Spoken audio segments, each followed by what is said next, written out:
You caught me. I was just reading up on a bit about how to vote because we've got an election coming up in just a few days' time, and I want to make sure that my vote counts the way I want it to. Of course, I want to vote for the environment and for our planet. Do you know how to do that? I've worked it out, so let me give you some tips. This video and all I'm doing is made possible by my patrons. You can help and join for as little as $2 a month, and I'll give you a shout out here when you join, and thank you for your generosity. Today we're going to talk about how to vote for the environment in the upcoming election. I'm so excited to share some amazing brand new cartoon style creations that have been made just for me to share. I can't wait for you to see them. I want to acknowledge the Widjabul Waible people of the Bundjalung Nation. I'm so proud to stand on Bundjalung land. This always was and always will be Aboriginal land. We're rapidly heading towards a federal election, and I've got a lot of people asking me about how we should vote. Well, I strongly believe that that is your personal choice, but I think it's a really good opportunity to stop and take a bit of a look at how our voting system will work so that you will know how to make sure you vote for who it is that you want to vote for. We're just going to have an overview on how it works so you can feel more confident making your own choices. Voting in Australia is compulsory, but how you vote, now that is totally your choice. A great thing about our electoral system is that even if the party you choose doesn't win, your vote does not go to the party you don't want. So we're going to have a quick look at what system we have in place. You're not one of that 60% that haven't subscribed yet, are you? If you're watching this and you haven't, fix it right now. When you get to the polling booth, you'll find that there's two ballot papers, a green one and a white one, and absolutely yes, you have to vote on both.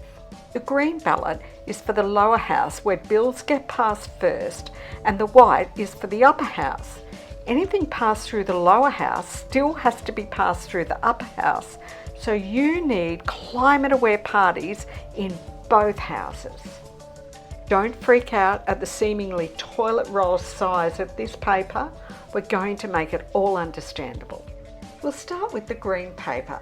So our system works on preferences, which is important because your first choice might not actually have a chance of winning. So you still get to say who gets the vote in that case, and the winning candidate is chosen from the two that get the most votes. So if your first choice doesn't get there, your next choice gets a go. Your last choice can't get the vote, but you must put a number in all the boxes. Do you know how the green bit works now? Now for the big long toilet roll length of white ballot paper. This looks more complicated than it has to be. The simplest way to vote effectively is to vote along the top only. Think about who's going to work hardest for our environment, forests, reducing emissions, and start with your top choice as one, and just like on the green form, work your priority to number 6. If you're still not quite sure but know who you want to vote for, you can grab a how to vote sheet from that party at the polls, or take the time to check them online first so you can make sure that you do agree and don't get duped into voting for some party owned by a mining billionaire just because you didn't do a little checking. I reckon I can handle that big roll of white toilet paper now. I've put some more links down in the description below, but let's just think for a moment about emissions. Did you know that Australia has managed to get into the top 20 countries in the world? This is not good. It's helpful to know where the two major parties, the Teal Independents and the Green Party, fit. If we look at projections based on party strategies, promises and commitments, we can map where each will get us by 2030. And I want to note that a warming of 1.5 degrees is alarming, and there will still be a lot more work needed after 2030. We know that a world at 3 degrees more warming will see our reefs destroyed and the extreme fire and flood events we've already seen increasing and becoming our regular weather patterns. 2 degrees will only be marginally better. An important thing to consider is that coming back down if we do reach 3 degrees warming is going to be even harder and take longer. We can't afford to sit still and think, oh well, still got time, let's vote for more comfort in our living standards. And lastly, independents are often lumped together, but they're independents. So it's really important to check what side of the climate fence they sit on, and Climate 200 is a great place to drill right down to the independent where you live. So when we vote, let's not forget how much we actually rely on the air we breathe, the water we drink, and how powerful weather events can be. And that's being selfish, because I also think about the billions of other creatures who don't get to vote, and they're relying on what we decide. Remember, there is no planet B. And you've done it, you've made it to the end of yet another Koala Gardens video, a little bit of a different one.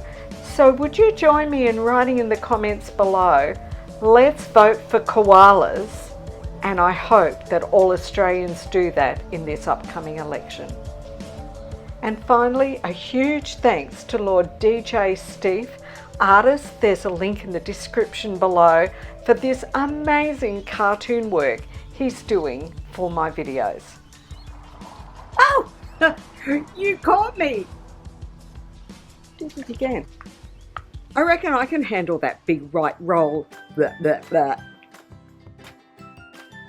Another way you can support Koala Gardens is to pop on over to Redbubble and have a look at some of the stunning merchandise that I have developed. You won't believe the range of things that you can get showcasing koalas.